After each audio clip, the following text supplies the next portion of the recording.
Alrighty, welcome to day 2 of factoring and solving polynomial equations. So we're just going to start off with a little bit of a review, and I want you guys to pause this video, try it on your own, and then compare with what I have, okay? And then we'll go through it together. Alrighty, so let's check to see if you got these right. So the first one, and the second one, they're difference of two cubes. The second one, sum of two cubes.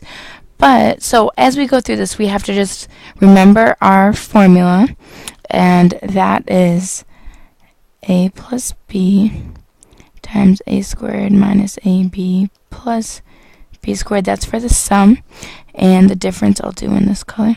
It's a minus b times a squared plus ab plus b squared. Okay, so if you want to write it out, you can. I mean, you already have the notes, so you'll be fine. Okay, so as we do this, we just plug in everything that we know. If we know a is x, we know b is 6. You just take the cubed root of this 216, plug in all the different pieces. So x minus 6 times x squared plus 6x plus 36. Now, you have to think SOAP. Remember, we talked about that in class, or we will. SOAP stands for same sign, opposite sign, and always positive sign. Okay, so that helps you remember the signs in your sum or difference of two cubes equation. And as we look at our second one, our a is 5x and our b is 2. So when you plug everything in, be careful for this middle term here, this negative 10x. It's a b here. Okay, so it's 5x times 2 and then b squared. So, and then this third way, the Bruce Wayne method, because we know factor by grouping, or we know the Batman way. This is kind of like the undercover version of that. You already knew this, but we're just going to give it a different name. You need to factor out an x squared out of the first two and a negative 16 out of the second two.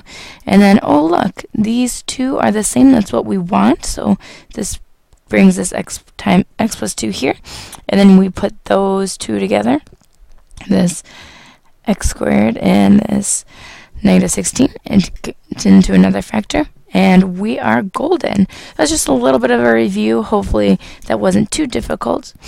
Now let's try one that's a little bit harder. Okay, so looking at this kind of looks like a sum of two cubes problem. And we know that because there's only two terms, and this one is cubed here. But we're going to have to do something first. We have this 2 out here, so if we were trying to figure out our a value, we can't because the cubed root of 2 isn't a nice number. So let's see what we can do. If we have a number here, a coefficient, let's see if we can factor it out. Oh, 54, that works nice. Let's factor out a 2 out of this whole thing. So if we factor out a 2, we'll have x cubed plus 27. Alright, so then now let's see what our possible a and b values could be. Okay, we're looking at this. Our a value would just be x, and our b value, the cubed root of this number, is 3. So let's plug it into our equation, our sum of two cubes. So looking at this, we're just plugging it in. So we'll have x plus 3, same sign here. And then it'll be a squared, which is x squared, minus 3x plus b squared, which is 9. And from here, we would check to see, well, can I simplify any of this anymore? Like, can I factor this x squared minus 3x plus 9? And nope, I can't. So I'm good. And I am done factoring. So this is my most simplified version of my 2x cubed plus 54. Alright, let's look at this next one. Ooh, we have an x to the 5th there. But, just like we did the first time, let's try to pull out our GCF, okay? Sometimes that's just the easiest thing to do, and it'll just simplify this a lot for us. Okay, so we know for sure we have an x to the 5th and x squared, so we know we can for sure pull out an x squared out of here, okay? But if we're looking at, we want to see if we could possibly get rid of the 16, but if you divide 250 by 16, it's not a clean number. And let's try another factor. 4. Oh, that's not a clean number either. Let's try something as simple as 2. When we factor out a 2 here, a 2x squared, rather, we'll get an 8x cubed minus 5. So, by 5 I mean 125. That was weird. So then from here, a red flag should be going off saying, ooh, there's an 8 here, that's a cubed. That's a number cubed, and 125, that's also a number cubed. So this is perfect. We have a difference of 2 cubes now. And we have an a value of 2x and a b value of 5. Now, don't be afraid. This 2x squared just stays on the outside. That doesn't change our equation at all, or what we do with our difference of 2 cubes. So I'm just going to leave this on the outside. But we still have our a minus b, so 2x minus 5, and that's multiplied by a squared, which is 4x squared, plus a times b, so that's plus 10x, and the last one's always positive, b squared, which is 25. Okay, so looking at this, can I simplify this anymore? Nope, I'm good. So then this would be my final answer. Okay, moving on down. So solving, first think about how many solutions you should expect to find. So we're doing the exact same thing, but this time we're going to try to solve for our x. Okay, so there's an equal sign and there's a 0. Okay, so looking at this, we have 3 terms, and we have an x to the 4th and an x squared. This should be reminding you of something that you are very familiar with, just a normal quadratic, except this time instead of having an x squared here, we have an x to the 4th. Instead of having an x here, we have an x squared. So everything is just, instead of there being an x in our factoring, there's just going to be an x squared. So when we do this, we have to think along the same lines of what two numbers multiply to be -8 and add to be -2. But the only thing that's different here is that we're going to have x squared instead of x's. And that's just because we have a degree of 4. Okay? And when we think about how many solutions we should expect to find, well, we should have 4 solutions here. If you want to make that little note. So as we factor this, what two numbers multiply to be -8 and add to be -2? Well, that's a -4 and a +2. So then from here, we need to use our zero product property and set each of these equal to 0. So we have x squared minus 4 equal to 0. We have x squared plus 2 equal to 0. So we add over our 4, add 4. X squared equals 4, so we take the square root. So we'll have x equals plus or minus 2. Awesome, we have 2 solutions so far. Then from the other factor, we subtract over our 2. Then we'll have x squared equals -2. Take the square root of both sides to cancel out the square root. So we'll have x equals, oh, this is not pretty. We have a negative under the square root, so that means we're going to have an I, and we still have plus or minus I. Square root of 2, it doesn't come out nicely, so let's just leave it as plus or minus I root 2. Okay, the reason why we should think about how many solutions we have is because sometimes it's easy to forget our positive and negative answers for both of these, and if we just had x equals 2 and x equals I root 2, we would be missing 2 of our solutions. So that's why thinking about this up front will help you remember how many solutions you're going to have in your problem, okay? So then you don't make a silly mistake. Alrighty, so then let's try this second one. There's only 2 terms here, so that should be a flag to you to try to figure out, well, is there a GCF here? Well, if you look, you think about the factors of 81, 9, and 3.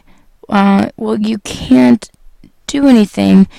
They don't have the same factors as the factors of 16, of 4, 2, and 8. So we can't factor out a GCF, so maybe this is difference of squares. It has a minus sign, This could be something squared. Oh, and 16 is 4 squared. So maybe this is it. So let's see.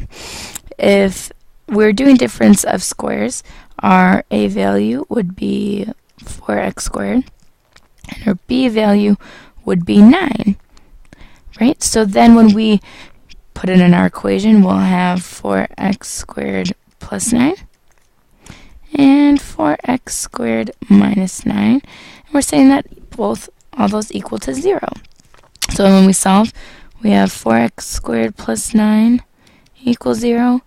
We have 4x squared minus 9 equals 0. So let's see, we subtract over our 9. So 4x squared equals negative 9. Divide both sides by 4.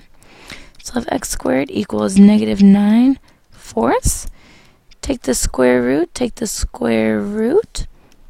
So this time it's negative, so we'll have x equals, and this is like taking the square root of 9, negative 9, over the square root of 4. So that would be a plus or minus, plus or minus 3i over 2. Okay, in the same way we add over 9, 4x squared equals 9, divide by 4, x squared equals 9 over 4, so when we take the square root, just like before, we're going to end up with x equals plus or minus 3 over 2. And if you're looking at your degree of your function, oh, that's 4 as well, so we should have 4 solutions. Oh, and we do, plus or minus 3i, plus or minus 3 halves. 3 over 2, rather. Okay, so let's scroll down to the next page. Okay, I want you to try this one on your own. Just try this first one. And remember what we've been doing, trying to see, what can we take out? Is there a greatest common factor here? Can we take something out? Try that. And then there's 4 terms here, so that's a hint to you that you may have to use the Bruce Wayne method. Okay, so try that out real quick and then compare with what I have. Alright, so this is what we should have. There's 4 solutions because our degree is 4. So when we factor out a 2x out of each of these, that's our greatest common factor, we'll get x cubed plus 5x squared minus 9x minus 45. That's all equal to 0. Now, since we have 4 terms still, we're going to have to use the Bruce Wayne method, which is the factor by grouping method. So when we do that, we'll have x squared and the 9x together. And then we'll have the x plus 5's together. Set it all equal to 0. When you solve, you should get x equals 0, x equals plus or minus 3, and x equals negative 5. Alright, so this last one, let's take a deep breath. We're almost done. Let's see, greatest common factor. Okay, we want to get this as simple as possible. That's why we do the greatest common factor. So let's factor out. We can take out a 2. This is an even number and an x. So that will leave us with x cubed plus, this becomes a 343 equals 0. And you may not know this at the top of your head, but 343 is actually 7 cubed. So looking at this, we have our sum of 2 cubes. So our a is going to be x, our b is 7. So then when we are doing this, we'll have our 2x on the outside, just like normal. And then we'll have our a, excuse me, plus our b, and then a squared plus our ab, excuse me, minus our ab, plus our b squared, which is 49. Okay, and that's all equal to 0. And then from here, so now from here we need to set each of the pieces equal to 0. So I have 2x equal to 0, x plus 7 equal to 0, x squared minus 7x plus 49 equal to 0. So this becomes x equals 0. We'll have an x equals negative 7.